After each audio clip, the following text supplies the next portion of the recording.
হরে কৃষ্ণ প্রিয় ভক্তবৃন্দ, জয় শ্রী গুরু গৌরাঙ্গ, জয় শ্রীল প্রভুপাদ। মাঘ মাসের শুক্লপক্ষিয়া একাদশীর নাম জয়া একাদশী অথবা ভৈমী একাদশী। ভবিষ্যোত্তর পুরাণ, পদ্ম পুরাণ, এই সমস্ত পুরাণে এই একাদশীর মহিমা কীর্তন করা হয়েছে। এই একাদশীটি কবে? সারা পৃথিবীর বেশিরভাগ স্থানে আগামী 20শে ফেব্রুয়ারি মঙ্গলবার হচ্ছে ভৈমী বা জয়া একাদশী। কিন্তু San Francisco, German, California, Sweden, Mexico এরকম পাশ্চাত্যের অল্প কিছু স্থানে আগামী 19শে ফেব্রুয়ারি এই একাদশীটি পালন করতে হবে। একবার যুধিষ্ঠির মহারাজ ভগবান শ্রীকৃষ্ণকে এই একাদশী পালনের বিষয়ে প্রশ্ন করেছিলেন। তখন তার উত্তরে ভগবান শ্রীকৃষ্ণ বলেছিলেন যে এই ভৈমী বা জয়া একাদশী সর্বপাপ বিনাশিনী, মুক্তি প্রদায়িনী, সর্বকাম প্রদায়িনী। এমনকি তিনি এটিও বললেন, যদি কেউ একবার এই ভৈমী একাদশী পালন করে তার কখনো প্রেত যোনি লাভ হয় না, পিশাচ যোনি লাভ হয় না। এমনকি যদি কেউ বিভিন্ন দুষ্কর্ম করার ফলে প্রেত যোনি বা পিশাচ যোনি লাভ করেও থাকে, তাহলে তারা এই ভৈমী একাদশী পালন করলে তাদের সেই যন্ত্রণা, সেই প্রেত জন্ম, পিশাচ জন্ম থেকে মুক্তি পর্যন্ত লাভ করতে পারে। ভগবান শ্রীকৃষ্ণের কাছ থেকে এই কথা শুনে যুধিষ্ঠির মহারাজ চমৎকৃত হয়ে গেলেন। এত তার মাহাত্ম্য, এই একাদশী এত গুরুত্বপূর্ণ, পিশাচ পর্যন্ত উপকার পায়। দেখুন ভক্তগণ, আমরা এতকাল শুনে এসেছি একাদশী করলে মানুষেরা উপকৃত হয়, কিন্তু ভূত, প্রেত, পিশাচ তারা পর্যন্ত এই ভৈমী একাদশীর ফলে উপকৃত হয়। এমনকি যদি কোনো ভূত প্রেত অজান্তেও এই একাদশীর দিন উপবাস করে, খাবার নেই বলে বাধ্য হয়ে না খেয়ে থাকে, তবুও তাদের যে কি পরম লাভ হয় সেটি আমরা এই একাদশীর মাহাত্ম্য শুনলে উপলব্ধি করতে পারবো। যুধিষ্ঠির মহারাজের মাধ্যমে ভগবান আমাদের কাছে এই বার্তা পৌঁছে দিলেন, এবং যাতে আমরা সেই বার্তাটি বিশ্বাস করতে পারি, তাই ভগবান প্রত্যেকবারের মতন এই একাদশীর মাহাত্ম্য কীর্তন করতে গিয়েও একটি সত্য ঘটনার আশ্রয় নিলেন। ইতিহাস থেকে তুলে ধরলেন একটি সম্পূর্ণ রহস্যময়, রোমাঞ্চময় কাহিনী, দুই পিশাচের কাহিনী। তো আসুন এখন আমরা ভগবান শ্রীকৃষ্ণের মুখ থেকে এই সত্য কাহিনী শ্রবণ করব। ভগবান শ্রীকৃষ্ণ সুন্দর কাহিনীটি বলা শুরু করলেন। তিনি বললেন, একদা নন্দন কাননে, অর্থাৎ কোথায়? স্বর্গে। সেই স্বর্গের নন্দন কাননে স্বর্গের দেবরাজ ইন্দ্র তিনি খুব আনন্দে দিন কাটাচ্ছিলেন। তার সুন্দর বাগান, সেখানে পারিজাত পুষ্প, আরো কত রকম স্বর্গীয় পুষ্পের বাহার, স্বর্গীয় বিভিন্ন ফলের গাছ, ফুলের গাছ, বিভিন্ন পাখির কুজন, নদীর কলকল শব্দ, এক অত্যন্ত মনোহর পরিবেশ। এবং 50 কোটি অপ্সরার নায়ক দেবরাজ ইন্দ্র সেদিন খুব ভালো মনে আছেন। তার হৃদয় একদম যেন নৃত্য করছে, এত আনন্দে আছেন।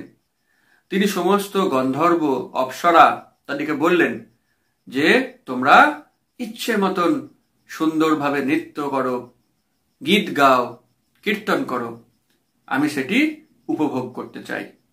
তো ভক্তগণ, স্বর্গের গন্ধর্বদের কাজ গান গাওয়া, আর অপ্সরাদের কাজ নৃত্য করা। দেবরাজ ইন্দ্রের সেই সভায় কে না ছিল? সমস্ত প্রধান প্রধান গন্ধর্ব তারা উপস্থিত ছিল, অপ্সরারাও উপস্থিত ছিল। তার মধ্যে পুষ্পদত্ত এবং তার পুত্র মাল্যবান তারা যেমন একদিকে উপস্থিত ছিল, অপরদিকে চিত্রসেন এবং তার কন্যা পুষ্পবন্তী তারাও উপস্থিত ছিল। যখন দেবরাজ ইন্দ্র সকলকে আহ্বান করলেন, নিজের ইচ্ছা অনুযায়ী তোমরা গান করো, নৃত্য করো, আনন্দ করো এবং আমাদেরকে আনন্দ দাও, দেবরাজ ইন্দ্রের আহ্বান শুনে এই মাল্যবান এবং পুষ্পবন্তী তারা নৃত্য গীতে সকলকে মাতিয়ে তুলল। এখন এই পুষ্পবন্তী এবং মাল্যবান এদের একটা পূর্ব ইতিহাস ছিল। এরা দুজনাই যুবক যুবতী, অত্যন্ত সুন্দর তাদের রূপ, তেমনি সুন্দর তাদের নৃত্য, তাদের গীত। তারা একে অপরকে ভালোবাসত, তারা ভীষণভাবে আকৃষ্ট ছিল একে অপরের প্রতি। এখন দেবরাজ ইন্দ্র সামনে বসে আছেন, তিনি আদেশ করেছেন গান গাও, নৃত্য করো। অতএব তারা গান শুরু করেছে সুন্দরভাবে, কিন্তু ওই যে আকর্ষণ, পরস্পরের প্রতি আকর্ষণ, তো এটি তাদের পক্ষে এক নিদারুণ অভিশাপ ডেকে আনলো। তারা গান গাইছে দেবরাজ ইন্দ্রকে সন্তুষ্ট করার জন্য, তাই তো? কারণ তিনি তো আদেশ করেছেন তোমরা গান করো। কিন্তু প্রকৃতপক্ষে দেবরাজ ইন্দ্রকে সামনে বসিয়ে রেখে তারা নিজের ইন্দ্রিয় তৃপ্তি করছে, একে অপরের দিকে তাকাচ্ছে, কটাক্ষপাত করছে। সকলে বুঝতে পারল তাদের মন তাদের গানে নেই, মন চলে গেছে অন্য কোথাও, অন্য কোনোখানে। তাদের গানের ক্রম বিপর্যয় ঘটল, তাল ভঙ্গ হলো, লয় কেটে গেল। দেবরাজ ইন্দ্র সবই বুঝলেন এবং ভয়ঙ্কর ক্রুদ্ধ হলেন। আমার সামনে তোমরা দাঁড়িয়ে আমাকে অপমান করে নিজেরা উপভোগ করছো, একে অপরের প্রতি কটাক্ষপাত করছো, এ কি ভয়ঙ্কর অনাচার। দেখুন ভক্তগণ, আমাদের শিক্ষা নেওয়ার আছে। আমরা অনেক সময় ভগবানের সামনে বসে অন্য কথা চিন্তা করি, আরতি করছি, ভগবানের কথা চিন্তা না করতে করতে আরতির সময় আমাদের মন কোথায় না কোথায় ঘুরে বেড়াচ্ছে। মঙ্গলারতি হচ্ছে, কীর্তন হচ্ছে, আমাদের মন ভগবানের দিকে নেই। এরকম হয়, খুব সাবধান থাকা দরকার। যদি কারোর সামনে দাঁড়িয়ে আপনি তাকে সেবা করছেন অথচ মন অন্য কোনো জায়গায় ঘুরে বেড়াচ্ছে, এরকম হয়, তাহলে তিনি অবশ্যই অসন্তুষ্ট হন। দেবরাজ ইন্দ্র ভয়ঙ্কর অসন্তুষ্ট হয়েছিলেন, এবং আমরাও যদি এরকম করি তাহলে ভগবান সন্তুষ্ট হবেন না। অতএব আমাদেরকে সাবধান থাকতে হবে। দেবরাজ ইন্দ্র অসন্তুষ্ট হয়ে অভিশাপ দিলেন, বললেন, ওরে মূঢ়, তোমরা আমার সামনে দাঁড়িয়ে আমার আজ্ঞা লঙ্ঘন করছো। তোমাদের এত বড় সাহস, তোমরা এমন ভাবে কামাসক্ত হয়েছ, এটি গন্ধর্বদের পক্ষে শোভনীয় নয়। তোমরা যা কাজ করেছো সেটি পিশাচের যোগ্য। তাই আমি অভিশাপ দিলাম, তোমরা এখন থেকে পিশাচ যোনি লাভ করো। ভয়ঙ্কর অভিশাপ। কিন্তু দেবরাজের কথায় সঙ্গে সঙ্গে কাজ হলো। তারা অপরূপ গন্ধর্ব শরীর ত্যাগ করে পিশাচ শরীর লাভ করল। দুর্গম হিমালয় পর্বতের প্রান্তরে প্রান্তরে তারা ঘুরে বেড়ায়, খাবার নেই, প্রচন্ড ঠান্ডা, অসাধারণ কষ্টকর, অভূতপূর্ব কষ্টকর অভিজ্ঞতা। এই দুই পিশাচ পিশাচিনী তারা বলতে লাগলো, কখনো তো আমরা কোনো অপরাধ করিনি, অন্যায় করিনি, তাও এত কষ্ট, পাপ না করা সত্ত্বেও আমরা এত যন্ত্রণা পাচ্ছি। তাই আমরা কখনো কোনো পাপ কর্ম করবই না। দেখুন ভক্তগণ, বিচার প্রত্যেকের হয়, ভগবানের আদালতে বিচার একদিন না একদিন হবেই। কেউ ভাববেন না যে এই জগতের আদালতটাই শেষ কথা, পাপ করলে শাস্তি পেতেই হবে, কেমন? অতএব যেন আমরা কখনো পাপ কর্ম না করি, সন্তর্পণে দৃষ্টি রাখতে হবে। জীব হিংসা না করি, অবৈধ সঙ্গ না করি, নেশা না করি। এই যে আমরা 4টে নিয়ম পালন করতে বলি, এই 4টে নিয়ম পালন করলেই আপনি সমস্ত পাপ কর্ম থেকে দূরে থাকবেন। তাহলে আপনাকে এরকম প্রায়শ্চিত্ত করতে হবে না, এত কঠোর শাস্তি পেতে হবে না। যাই হোক, এই দুজন পিশাচ তারা অতিশয় কষ্টে দিন যাপন করছে। কোনোদিন খাওয়া জোটে, কোনোদিন জোটে না, কিন্তু তাদের কোনো না কোনো জন্মের সুকৃতি ছিল। অজ্ঞাত সুকৃতি আমাদেরকে অনেক সৌভাগ্য প্রদান করে, আমাদের জীবনে এমন পরিস্থিতি এনে দেয় যার থেকে আমরা প্রভূত পরিমাণ লাভবান হই, আমাদের কপাল খুলে যায়। তো এই দুই পিশাচ পিশাচিনী মাঘ মাসের এই শুক্লপক্ষ তিথি অর্থাৎ ভৈমী একাদশী তিথি, সেই দিনটিতে একটি অশ্বত্থ গাছের তলায় বসে থাকলো, শুয়ে থাকলো। তারা সারাদিন কোনো খাবার পায়নি, আর প্রচন্ড শীতে তারা রাত্রে ঘুমাতেও পারেনি। এইভাবে নিজের অজান্তে তারা ভৈমী একাদশী পালন করলো। তারা তো জেনে শুনে পালন করেনি, কিন্তু ভগবানের কৃপা এমনই, যদি কেউ একাদশীর দিন উপবাস করেছে, জেনে হোক না জেনে হোক, ভগবান সেইটিকে একাদশী পালন হিসেবে গ্রহণ করবেন এবং তার প্রভূত পরিমাণ কল্যাণ করবেন। তো এই দুই পিশাচ তারা ভৈমী একাদশী পালন করলো এবং পরদিন প্রভাতে অদ্ভুত কাণ্ড, এই একাদশীর ফল সঙ্গে সঙ্গে হাতে নাতে পেল। তাদের পিশাচ শরীর দূর হয়ে তারা আবার পূর্বের গন্ধর্ব শরীর ফিরে এলো এবং সেই গন্ধর্ব শরীর নিয়ে তারা স্বর্গলোকে এসে উপস্থিত হলো। তাদেরকে দেখে সবাই হতবাক যে কি করে তারা আবার গন্ধর্ব শরীর ফিরে পেল। তাদেরকে সবাই দেবরাজ ইন্দ্রের কাছে নিয়ে গেল। দেবরাজ ইন্দ্র পর্যন্ত চমকে উঠলেন এদিকে দেখে। তিনি জিজ্ঞেস করলেন যে এটি কেমন করে সম্ভব হলো? আমি তোমাদেরকে সেদিনকে অভিশাপ দিলাম, তোমরা সেই অভিশাপের জাল কাটিয়ে কি করে গন্ধর্ব শরীর ফিরে পেলে?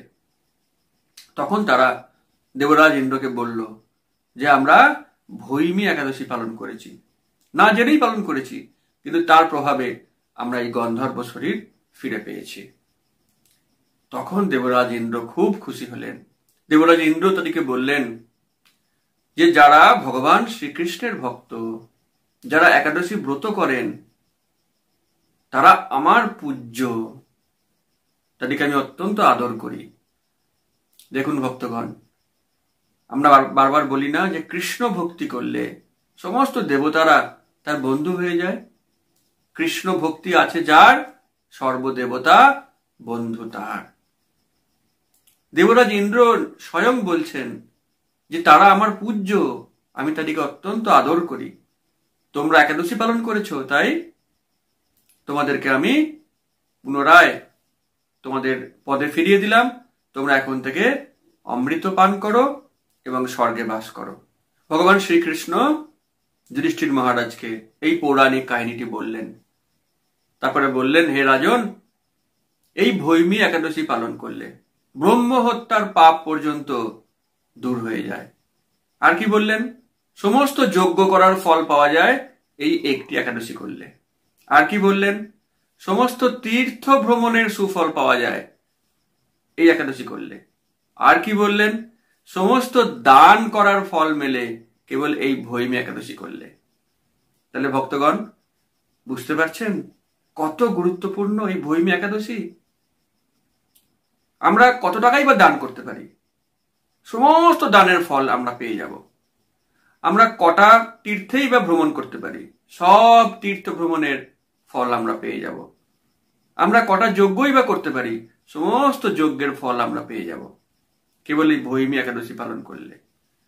অতএব আপনি তো পালন করবেনই, আপনার বন্ধু বান্ধব আত্মীয় যাদেরকে আপনি ভালোবাসেন, যাদের আপনি কল্যাণ চান, সকলকে বলুন এই ভৈমী একাদশী পালন করার জন্য।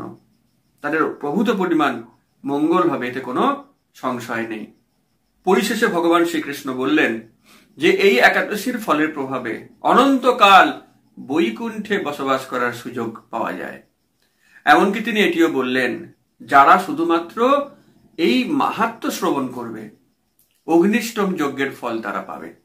ভক্তগণ, আপনারা শ্রবণ করেছেন, আপনারা এক্ষুনি সেই ফল পেয়ে গেলেন।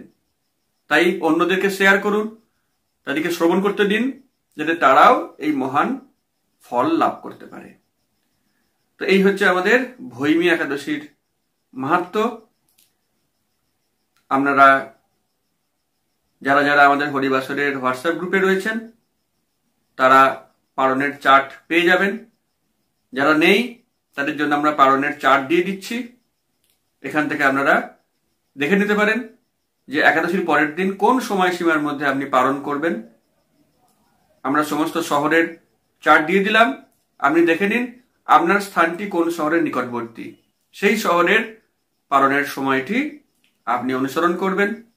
আর যদি আপনি সরাসরি এগুলি ডাউনলোড করতে চান, এই চার্টগুলি যদি সরাসরি আমাদের কাছ থেকে আপনি বিভিন্ন বার, ব্রত, তিথি পালন ইত্যাদি সম্পর্কে গাইডেন্স পেতে চান, গীতা, ভাগবত ইত্যাদি ক্লাস করতে চান বিনামূল্যে, তাহলে যে নাম্বার দিচ্ছি সেই নাম্বারে মিসড কল দিয়ে রাখুন এবং আমাদের হোয়াটসঅ্যাপ গ্রুপে যুক্ত হন।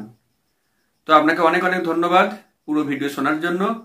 অবশ্যই ভালো লাগলে কমেন্ট করে জানাবেন, কেমন লাগলো লাইক করবেন, সকলকে শেয়ার করবেন, চ্যানেলটি সাবস্ক্রাইব করবেন। হরে Krishna. If you catch up Krishna's lotus feet very tightly, then you will not fall down.